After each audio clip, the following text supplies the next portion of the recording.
जय हिंद, नमस्कार। बहुत बहुत स्वागत है आपका फिर से और एक नए वीडियो में। स्टूडेंट्स, अगर आप bank of Baroda peon exam की तैयारी कर रहे हैं तो आप इस वीडियो को शुरू से लेकर के अंत तक देखिएगा। काफी ज्यादा इंपॉर्टेंट वीडियो रहने वाला है। इस वीडियो के माध्यम से यहाँ पर जो है जनरल अवेयरनेस का मोस्ट एक्सपेक्टेड क्वेश्चन बताऊंगा जो आपके एग्जाम में डायरेक्ट देखने को मिलेगा। इसीलिए आप इस वीडियो को अंत तक देखिए। एंड इससे पहले एक छोटी सी जानकारी आपको दे दें, इसी वीडियो के डिस्क्रिप्शन बॉक्स में चले जाइए, आपको टेलीग्राम चैनल का लिंक और व्हाट्सएप चैनल का लिंक मिलेगा। तो आप दोनों में ज्वाइन हो जाइए, क्योंकि जैसे एग्जाम डेट और कोई भी नोटिस आता है तो सबसे पहले इन्फॉर्मेशन जो है आपको टेलीग्राम व्हाट्सएप के माध्यम से दिया जाएगा। ठीक है, तो यहाँ पर आप पहला क्वेश्चन देख सकते हैं। पहला क्वेश्चन यहाँ पर क्या है? पहला क्वेश्चन में पूछा जा रहा है, भारत का पहला इंटरनेशनल बुल एक्सचेंज कहाँ स्थापित किया गया है? बहुत ही अच्छा सवाल यहाँ पर पूछा गया, ध्यान से समझिएगा। ठीक है, तो स्टूडेंट्स याद रखिएगा, भारत का पहला इंटरनेशनल बुल एक्सचेंज जो है गुजरात में स्थापित है ना। यानी कि ऑप्शन नंबर ए आपका करेक्ट आंसर होगा। अगर हम डिटेल्ड वे में एक्सप्लेन करें तो यहाँ पर आपको कुछ पॉइंट भी याद रखना है। देखिए, भारत का पहला इंटरनेशनल बुल एक्सचेंज गुजरात के गिफ्ट सिटी, जिसे बोलते हैं Gujarat international finance tech city, है ना, इसमें स्थापित किया गया है।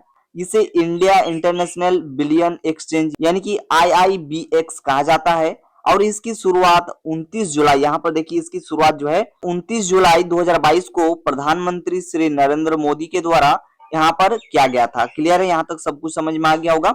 स्टूडेंट्स देखिए, यहाँ पर नेक्स्ट क्वेश्चन में आपसे यहाँ पर क्या पूछा जा रहा है, ध्यान से समझिएगा। बहुत ही ज्यादा इंपॉर्टेंट क्वेश्चन है। ठीक है, यहाँ पर पूछा जा रहा है, national payments corporation of India यानी कि NPCI द्वारा लॉन्च किया गया रुपए क्रेडिट कार्ड किस पेमेंट नेटवर्क से जुड़ा है, ये आपको बताना है। तो आपकी जानकारी के लिए बता दें, देखिए NPCI यानी कि national payments corporation of India के द्वारा जो लॉन्च किया गया रुपए क्रेडिट कार्ड है, ये सीधा जो है भारत का स्वदेशी नेटवर्क है। ठीक है, यानी कि ऑप्शन नंबर डी आपका करेक्ट आंसर हो जाएगा। यहाँ पर समझिए, देखिए NPCI द्वारा लॉन्च किया गया रुपए क्रेडिट कार्ड भारत के अपने ही घरेलू स्वदेशी, है ना, घरेलू यानी कि स्वदेशी कार्ड भुगतान नेटवर्क से जुड़ा हुआ है। यह भारत का पहला स्वदेशी नेटवर्क है। ठीक है, इस बात का आपको ख्याल रखना है। और अगर आप इसे एक एग्जांपल से समझना चाहें तो आप समझ सकते हैं, और बेहतरीन तरीके से आपका यहाँ पर कंसेप्ट जो है क्लियर हो जाएगा। ठीक है, तो यहाँ पर आप उदाहरण को समझिए, एकदम कंसेप्ट आपके खोपड़ी में डायरेक्ट जाएगा। तो देखिए, हम लोग यहाँ पर समझते हैं विदेशी नेटवर्क और स्वदेशी नेटवर्क के बारे में। ठीक है, तो यहाँ पर आपको कुछ चीजें मानना होगा। चलिए यहाँ पर देखते हैं क्या है। मान के चलिए आपके पास दो कार्ड है, जिसमें पहला एक वीजा कार्ड है, दूसरा एक रुपए कार्ड है। ठीक है, तो मान के चलिए आप एक दुकान में जाते हैं और 500 रुपए का, ध्यान से समझिएगा, 500 रुपए का कोई चीज आपने खरीदते हैं। ठीक है, मान के चलिए 500 रुपए का कोई चीज आपने खरीदे हैं। ठीक है, क्लियर यहां तक? अब जब आप वीजा से पेमेंट कीजिएगा, ठीक है, जब आप वीजा कार्ड से पेमेंट करेंगे तो क्या होगा? ठीक है, यहां पर आप समझिए। ठीक है, देखिए यहां पर है ना, अगर आप वीजा कार्ड से अपना पेमेंट को करेंगे तो यहाँ पर देखिए चार चीजें हमने लिखे हैं, ध्यान से समझिएगा। यहाँ पर लिखा गया है, आपका जो पैसा है भारत से वीजा कंपनी, जो कि विदेशी कंपनी है, ठीक है, यानी कि वीजा कंपनी के नेटवर्क के जरिए गुजरता है। फिर आप यहाँ पर देखिए दूसरा पॉइंट पे लिखा है, गुजरने के बाद यहाँ पर क्या होता है, फिर वह वापस भारत के दुकान के खाते में पहुंचता है। एंड तीसरा पॉइंट पे लिखा है, इस प्रक्रिया में थोड़ा ज्यादा शुल्क लग सकता है, यानी कि एक्स्ट्रा फी लग सकता है, क्योंकि ये नेटवर्क विदेशी है। ठीक है, उसके बाद यहाँ पर चौथा पॉइंट पे लिखा है, आपकी ट्रांजैक्शन डिटेल्स विदेशी सर्वर पर जाती है। ठीक है, मान के चलिए आप वीजा कार्ड से पेमेंट करेंगे तो आपके यहाँ पर पहला चीज एक्स्ट्रा पेमेंट भी लग सकता है। उसके बाद आपका जो ट्रांजैक्शन आईडी होगा, जो आपका ट्रांजैक्शन डिटेल्स होगा, है ना, वो विदेशी सर्वर पर जाएगा। ठीक है ना, तो ये चीज क्लियर है। और जब आप रुपए क्रेडिट कार्ड से पेमेंट करेंगे तो इसमें क्या होगा, इसे आप समझिए। जब आप रुपए क्रेडिट कार्ड से पेमेंट करेंगे तो यहाँ पर पहला पॉइंट आप देख सकते हैं क्या है, पैसा भारत के NPCI यानी कि भारतीय संगठन के नेटवर्क से होकर के जाता है। फिर दूसरा यहाँ पर लिखा है, यह जल्दी, सस्ता और सुरक्षित होता है। एंड तीसरा, कोई डेटा भारत से बाहर नहीं जाता है। ठीक है, यहाँ पर ये एक मेन पॉइंट बन जाता है, यहाँ पर जो डेटा है वो जो है विदेशी सर्वर पर नहीं जाता है। ठीक है, अगर आप रुपए क्रेडिट कार्ड से पेमेंट करेंगे तो। एंड यहाँ पर चौथा पॉइंट देख सकते हैं क्या है, सरकार को भी इससे फायदा होता है, क्योंकि पैसा देश के अंदर ही प्रोसेस होता है। ठीक है, यहाँ पर उदाहरण सहित आप सभी को जो है बहुत ही बेहतरीन तरीके से जो है समझ में आ गया होगा? किसी को कोई दिक्कत लगे आप कमेंट करके बता सकते हैं। देखिए मेरा प्रयास है डिटेल्ड वे में बताना, बाकी आप सभी को समझ में जरूर आया होगा, ठीक है। तो यहाँ तक क्लियर है। अब आगे बढ़ते हैं एंड यहाँ पर कुछ इंपॉर्टेंट फैक्ट हमने लिखे हैं, इसे भी आप थोड़ा सा जान लीजिए, ठीक है। यहाँ पर मैं इसको फिर से दोहरा देता हूँ थोड़ा सा, ताकि यहाँ पर आपको समझने में अच्छा होगा, ठीक है। तो देखिए वीजा विदेशी नेटवर्क है, ठीक है ना, ये क्या है, विदेशी नेटवर्क है। एंड यहाँ पर दूसरा पॉइंट देखिए क्या है, वीजा में बैंक को नेटवर्क फीस देनी पड़ती है। उसके बाद लिखा है विदेशी पेमेंट पर वीजा कार्ड में एक्स्ट्रा फी भी लग सकती है, ठीक है। उसके बाद यहाँ पर देखिए हम लोग यहाँ पर रुपए कार्ड की बात करते हैं, तो रुपए भारत का देसी नेटवर्क है। रुपए के ट्रांजैक्शन भारत में ही प्रोसेस होते हैं, ठीक है। रुपए में चार्जेस कम होते हैं, ठीक है, इस बात का आपको ख्याल रखना है, ठीक है। यहाँ तक क्लियर है। चलिए अब आगे चलते हैं, नेक्स्ट क्वेश्चन पे यहाँ पर देखते हैं। चलिए स्टूडेंट्स अब यहाँ पर नेक्स्ट क्वेश्चन को देखते हैं। नेक्स्ट क्वेश्चन यहाँ पर क्या है, तो आप यहाँ पर नेक्स्ट क्वेश्चन देख सकते हैं क्या है। क्वेश्चन में पूछा गया है बैंक ऑफ बड़ौदा का मुख्यालय कहाँ है, यानी कि हेड ऑफिस कहाँ है, ये आपको बताना है। तो देखिए बैंक ऑफ बड़ौदा का जो हेड ऑफिस है जो कि गुजरात में वडोदरा में, ठीक है, यानी कि ऑप्शन नंबर सी आपका बिल्कुल करेक्ट आंसर हो जाएगा, वडोदरा, ठीक है। अगला क्वेश्चन आप यहाँ पर देख सकते हैं। अगला क्वेश्चन यहाँ पर क्या है, इंद्रधनुष 4.0 योजना किससे संबंधित है। तो आपकी जानकारी के लिए बता दे, इंद्रधनुष 4.0 जो है टीकाकरण अभियान से संबंधित है, यानी कि ऑप्शन नंबर बी आपका बिल्कुल करेक्ट आंसर हो जाएगा। आगे बढ़िए, नेक्स्ट क्वेश्चन आप देखिए, नेक्स्ट क्वेश्चन में क्या है। नेक्स्ट क्वेश्चन में पूछा जा रहा है one nation one ration card यानी कि ONORC योजना किस मंत्रालय द्वारा लागू की गई है, ये आपको बताना है। तो इस क्वेश्चन का जो सही उत्तर हो जाएगा ऑप्शन नंबर बी आपका बिल्कुल करेक्ट आंसर होगा, उपभोक्ता मामले खाद्य और सार्वजनिक वितरण मंत्रालय, ठीक है। इस बात का आपको ख्याल रखना है। यहाँ पर कुछ इंपॉर्टेंट पॉइंट भी लिखे हैं। One nation one ration card ONORC योजना राष्ट्रीय खाद्य सुरक्षा अधिनियम NFSA के तहत ही लागू की गई है। यह सुनिश्चित करती है कि NFSA के तहत पूंजीकृत राशन कार्ड धारक भारत के किसी भी राज्य या संभाग में पहुंचकर अपना राशन प्राप्त कर सकते हैं। इस योजना का उद्देश्य नेशनल वाइड प्रोबेबिलिटी है, यानी राशन की सुविधा को इंटर स्टेट और इंट्रा स्टेट दोनों स्तर पर खुला रखा गया है, ठीक है। जिसमें आपके मन में डाउट होगा क्या इंटर स्टेट क्या है, तो अगर हम इंटर स्टेट के बारे में बात करें तो इसको ध्यान से समझिएगा, ठीक है। तो देखिए इंटर स्टेट का मतलब है अगर कोई व्यक्ति एक राज्य से दूसरे राज्य में चला गया है तो वह दूसरे राज्य में भी अपना NFSA राशन कार्ड इस्तेमाल करके राशन ले सकता है। एंड यहाँ पर दूसरा पॉइंट है इंट्रा स्टेट, है ना, तो इंट्रा स्टेट राशन सुविधा क्या है, इसका मतलब है अगर कोई व्यक्ति एक ही राज्य में किसी और जिले या शहर में गया है तो वह वहां भी अपना राशन कार्ड इस्तेमाल कर सकता है, ठीक है।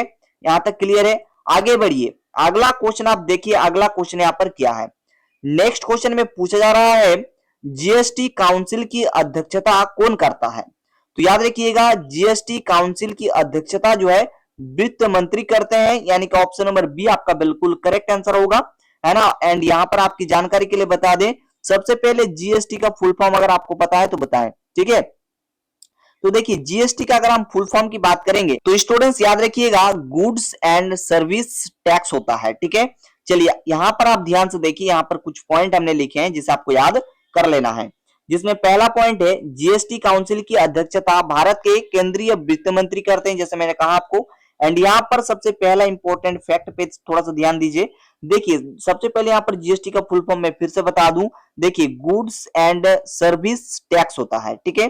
तो GST काउंसिल भारत सरकार द्वारा संविधान के अनुच्छेद 279A के तहत बनाई गई है। यह एक संवैधानिक संस्था है ना, इस बात का आपको ख्याल रखना है। उसके बाद देखिए क्या है, इसका गठन GST से जुड़े महत्वपूर्ण निर्णयों को लेने के लिए किया गया था। जैसे पहला यहाँ पर क्या है, टैक्स स्लैब तय करना, जो कि पहला एक पॉइंट हो गया। दूसरा है टैक्स दरों में बदलाव करना, एंड तीसरा हो गया छूट और नियम, ठीक है। यहां तक क्लियर है। उसके बाद यहां पर थोड़ा सा पॉइंट लिखे हैं, इसको ध्यान से समझ लीजिए। देखिए वर्तमान 2025 में निर्मला सीतारमन भारत की केंद्रीय वित्त मंत्री है, ठीक है। तो केंद्रीय वित्त मंत्री की बात करें जो कि है निर्मला सीतारमन, ठीक है, इसलिए वह GST काउंसिल की अध्यक्षता कर रही हैं, ठीक है। तो अभी जो है जीएसटी काउंसिल की अध्यक्षता कौन कर रही है? तो निर्मला सीतारमण। ठीक है, तो यहाँ पर श्रीमती निर्मला सीतारमण जी जो है जीएसटी काउंसिल की अध्यक्षता कर रही है। ठीक है, यहां तक क्लियर है? यहां तक सबको समझ में आनी चाहिए। क्लियर? चलिए आगे बढ़ते हैं स्टूडेंट्स। अगला क्वेश्चन है भारतीय रिजर्व बैंक का राष्ट्रीयकरण किस वर्ष हुआ? तो याद रखिएगा, भारतीय रिजर्व बैंक का राष्ट्रीयकरण जो है 1949 ईस्वी में हुआ, यानी कि ऑप्शन नंबर सी आपका बिल्कुल करेक्ट आंसर होगा। अगला क्वेश्चन है भारत का पहला बैंक कौन सा था? ठीक है, देखिए स्टूडेंट्स, भारत का पहला बैंक की बात करें तो बैंक ऑफ हिंदुस्तान हो जाएगा, यानी कि ऑप्शन नंबर ए आपका करेक्ट आंसर होगा। इसकी जो स्थापना है 1770 ईस्वी में जो है बैंक ऑफ हिंदुस्तान की यहां पर स्थापना हुआ था। क्लियर? आगे बढ़िए स्टूडेंट्स, जैसा मैंने कहा भारत का पहला बैंक जो है कौन सा था? तो बैंक ऑफ हिंदुस्तान। ये जो है कलकत्ता में स्थित था, हालांकि ये बैंक 1832 में बंद हो गया। तो यहां पर पहला बैंक, जैसे मैंने यहां पर कहा, बैंक ऑफ हिंदुस्तान, स्थापना 1770, स्थान जो है मतलब कहां स्थित था? तो कलकत्ता में, एंड बंद होने का तिथि जो है 1832। ठीक है, 1832 ईस्वी। ठीक है, यहां तक क्लियर है? आगे देखिए अगला क्वेश्चन है भारतीय रिजर्व बैंक यानी कि आरबीआई की स्थापना कब हुई? आरबीआई की जो स्थापना है, यहां पर आप देखिए आरबीआई की जो स्थापना है 1935 ईस्वी में। ठीक है, इसकी स्थापना हुई। ठीक है, अगर यहां पर कंप्लीट डेट पूछा जाए तो आरबीआई की जो स्थापना है 1 अप्रैल 1935 को हुआ था। क्लियर? अगला प्रश्न देखिए क्या है, इंपीरियल बैंक ऑफ इंडिया का नाम बदलकर क्या रखा गया, ये आपको बताना है। तो आपकी जानकारी के लिए बता दे, इंपीरियल बैंक ऑफ इंडिया के नाम को बदलकर स्टेट बैंक ऑफ इंडिया किया गया। यह कब किया गया? 1955 ईस्वी में, यानी कि ऑप्शन नंबर ए आपका करेक्ट आंसर होगा, स्टेट बैंक ऑफ इंडिया। अगला क्वेश्चन में है भारतीय स्टेट बैंक यानी कि एसबीआई की मुख्यालय कहां है, यानी कि हेड ऑफिस कहां है, ये आपको बताना है। तो देखिए एसबीआई की जो मुख्यालय है जो कि है मुंबई में, यानी कि ऑप्शन नंबर बी आपका बिल्कुल करेक्ट आंसर होगा, मुंबई। ठीक है, अगला क्वेश्चन आप देखिए यहां पर क्या है। अगला क्वेश्चन है नाबार्ड की स्थापना किस वर्ष हुई? नाबार्ड यानी कि national bank for agriculture and rural development. ठीक है, इसकी जो स्थापना है 1982 ईस्वी में किया गया। किसके लिए? तो कृषि और ग्रामीण विकास के लिए, है ना। और ये कब स्थापित किया गया? तो national bank for agriculture and rural development जो है 1982 ईस्वी में जो है स्थापित किया गया। क्लियर यहां तक? अगला क्वेश्चन आप देखिए यहां पर क्या है, भारत का चुनाव आयोग कितने सदस्यों का होता है, ये आपको बताना है। तो भारत का चुनाव आयोग जो है 3 सदस्यों का होता है, यानी कि ऑप्शन नंबर सी आपका बिल्कुल करेक्ट आंसर होगा। नेक्स्ट क्वेश्चन है बैंक का बैंक किसे कहा जाता है? तो रिजर्व बैंक ऑफ इंडिया यानी कि आरबीआई, यानी कि ऑप्शन नंबर बी आपका बिल्कुल करेक्ट आंसर हो जाएगा। अगला क्वेश्चन है एटीएम का पूरा नाम क्या है? तो देखिए इस क्वेश्चन का जो सही उत्तर होगा जो कि है ऑटोमेटेड टेलर मशीन, यानी कि ऑप्शन नंबर सी आपका बिल्कुल करेक्ट आंसर हो जाएगा। ठीक है, यहां पर क्या हो जाएगा? Automated teller machine. ठीक है, यहां तक क्लियर है? अगला क्वेश्चन है एनपीसीआई का पूर्ण रूप क्या है, यानी कि एनपीसीआई का फुल फॉर्म क्या है? National payment corporation of India, यानी कि ऑप्शन नंबर ए आपका बिल्कुल करेक्ट आंसर होगा। नेक्स्ट क्वेश्चन आप यहां पर देख सकते हैं। नेक्स्ट क्वेश्चन क्या है? नेक्स्ट क्वेश्चन में आपसे क्या पूछा जा रहा है, आप यहां पर बहुत ही बेहतरीन तरीके से देख सकते हैं। क्या है? भारतीय संविधान के निर्माता किसे कहा जाता है? तो याद रखिए भारतीय संविधान के निर्माता जो है डॉक्टर भीमराव अंबेडकर को कहा जाता है। अब यहाँ पर एक सवाल ये भी हो सकता है कि संविधान को बनने में कितना समय लगा? देखिए 2 वर्ष 11 महीना 18 दिन का जो है समय लगा था। अब देखिए आपको बता देते हैं इसको जो है स्वीकार कब किया गया था?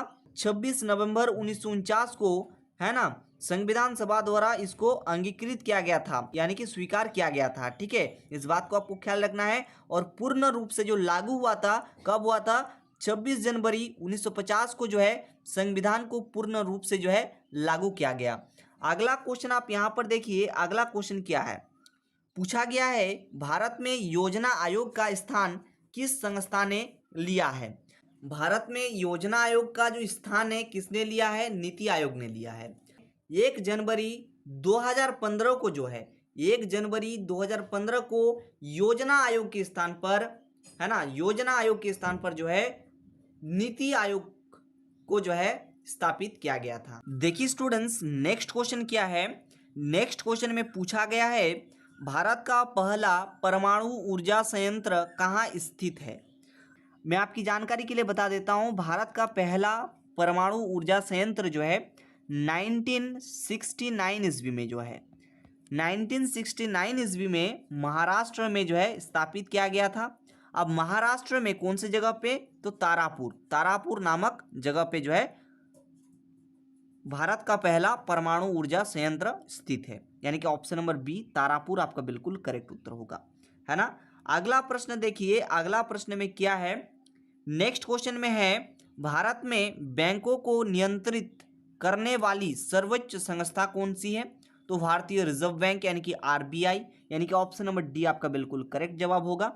अगला प्रश्न आप देखिए, अगला क्वेश्चन में क्या है, बचत खाता पर बैंक आमतौर पर क्या देता है, ठीक है। देखिए बचत खाता यानी कि सेविंग अकाउंट पर आमतौर पर जो है इंटरेस्ट रेट प्रदान करते हैं, जिससे क्या होती है, जिससे जमा की गई राशि पर लाभ होता है। इसके अलावा वे कई प्रकार की सुविधाएं भी देती हैं, जैसे कि एटीएम कार्ड, है ना, चेकबुक, ऑनलाइन बैंकिंग सुविधाएं, ये सब चीज़ें, ठीक है। यानी कि यहाँ पर बात करें बचत खाता की, तो इसमें बैंक जो है आमतौर पर इंटरेस्ट प्रोवाइड करता है, यानी कि ऑप्शन नंबर ए आपका बिल्कुल सही जवाब होगा, है ना। अगला प्रश्न आप देखिए, अगला क्वेश्चन में यहाँ पर क्या है, पूछा गया है आरटीजीएस का पूर्ण रूप क्या है, यानी कि आरटीजीएस का पूर्ण रूप यानी कि फुल फॉर्म आपको बताना है।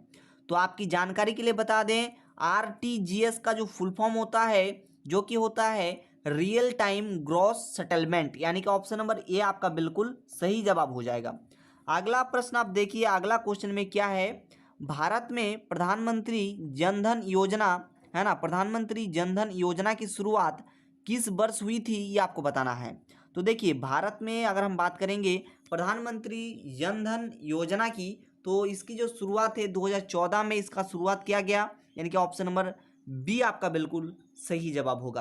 तो डियर स्टूडेंट्स, मैं आशा करूंगा ये वीडियो आपको पसंद आया होगा। ऐसे वीडियोज देखने के लिए आप चैनल को सब्सक्राइब जरूर कर लें, और मैं सोच रहा हूँ आप तमाम स्टूडेंट्स के लिए जितने भी सब्जेक्ट आपको पढ़ने हैं, सभी सब्जेक्ट को मिला करके एक जो है ताबड़तोड़ वीडियो बनाई जाए। तो आपका राय क्या है कमेंट सेक्शन पे बताइएगा, और आप सभी का सपोर्ट का बहुत ही ज़्यादा ज़रूरत है, तो आप सभी सपोर्ट जरूर से जरूर कीजिएगा।